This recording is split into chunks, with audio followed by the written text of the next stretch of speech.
घर पहुंचाया जा रहा है, तो ये उसी इच्छा शक्ति के साथ उतनी ही स्पीड से आदिवासी परिवारों तक भी पहुंचाने का काम तेज गति से चल रहा है।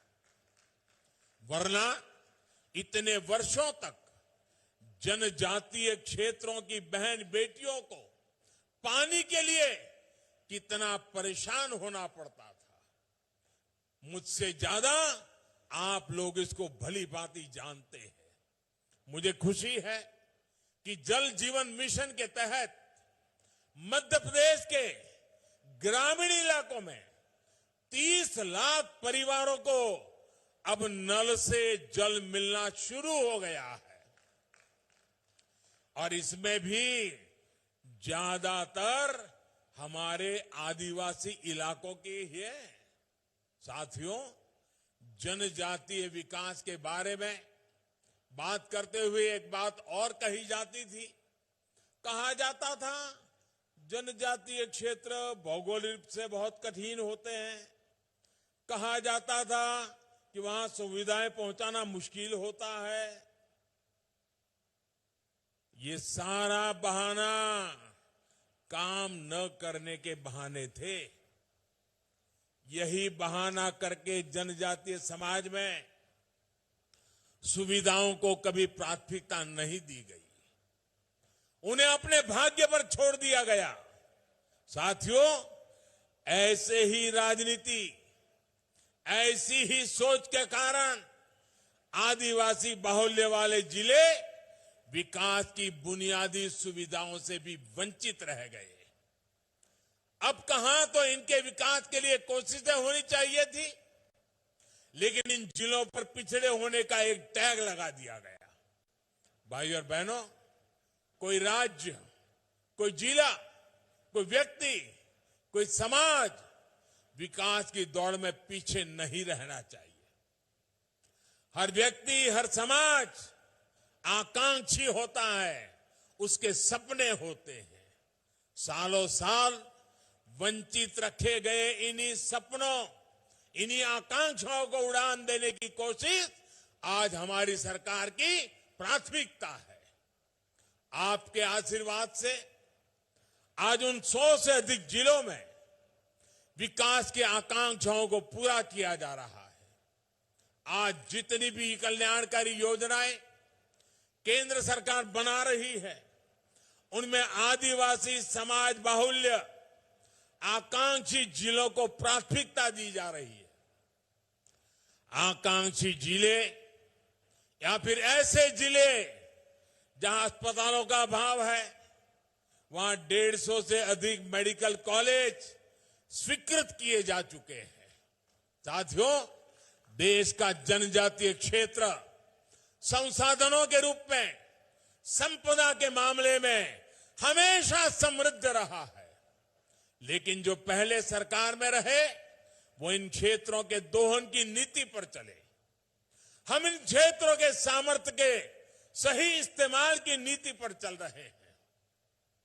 आज जिस जिले में जो भी प्राकृतिक संपदा राष्ट्र के विकास के लिए निकलती है, उसका एक हिस्सा उसी जिले के विकास में लगाया जा रहा है। डिस्ट्रिक्ट मिनरल फंड के तहत राज्यों को करीब करीब 50,000 करोड़ रुपए मिले हैं, जो उसी क्षेत्र के लिए खर्च करने हैं। आज आपकी संपदा आपके ही काम आ रही है, आपके बच्चों के काम आ रही है। अब तो खनन से जुड़ी नीतियों में भी हमने ऐसे बदलाव किए हैं जिससे जनजातीय क्षेत्रों में ही रोजगार की व्यापक संभावनाएं बने। भाई और बहनों, आजादी का ये अमृत काल आत्मनिर्भर भारत के निर्माण का काल है। भारत की आत्मनिर्भरता जनजातीय भागीदारी के बिना संभव नहीं है। आपने देखा होगा, अभी हाल में पद्म पुरस्कार दिए गए हैं। जनजातीय समाज से आने वाले साथी जब राष्ट्रपति भवन पहुंचे, पैर में जूते भी नहीं थे। सारी दुनिया देख करके दंग रह गई, हैरान रह गई। आदिवासी और ग्रामीण समाज में काम करने वाले ये देश के असली हीरो है, असली हीरो है। यही तो हमारे डायमंड है, यही तो हमारे हीरे हैं। भाइयों और बहनों, जनजातीय समाज में प्रतिभा की कमी, कभी कोई कमी नहीं रही है। लेकिन दुर्भाग्य से पहले की सरकारों में आदिवासी समाज को अवसर देने के लिए जो जरूरी राजनीतिक इच्छा शक्ति चाहिए ना, कुछ नहीं था, बहुत कम थी। सृजन आदिवासी परंपरा का हिस्सा है। मैं अभी आने से पहले सभी आदिवासी समाज की बहनों के द्वारा जो निर्माण कार्य हुआ है, वो देख करके मैं सचमुच में बड़े मन को आनंद होता था। इनकी उंगलियों में, इनके पास क्या ताकत है।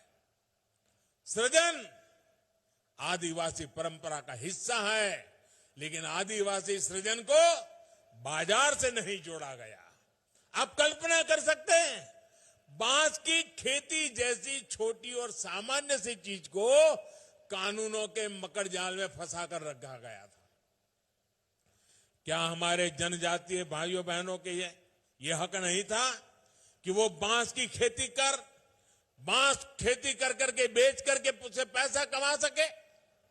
हमने वन कानूनों में बदलाव कर इस सोच को ही बदल दिया। साथियों, दशकों से जिस समाज को उसकी छोटी छोटी आवश्यकताओं की पूर्ति के लिए लंबा इंतजार करवाया गया, उसकी उपेक्षा की गई। अब उसको आत्मनिर्भर बनाने के लिए निरंतर प्रयास किया जा रहा है।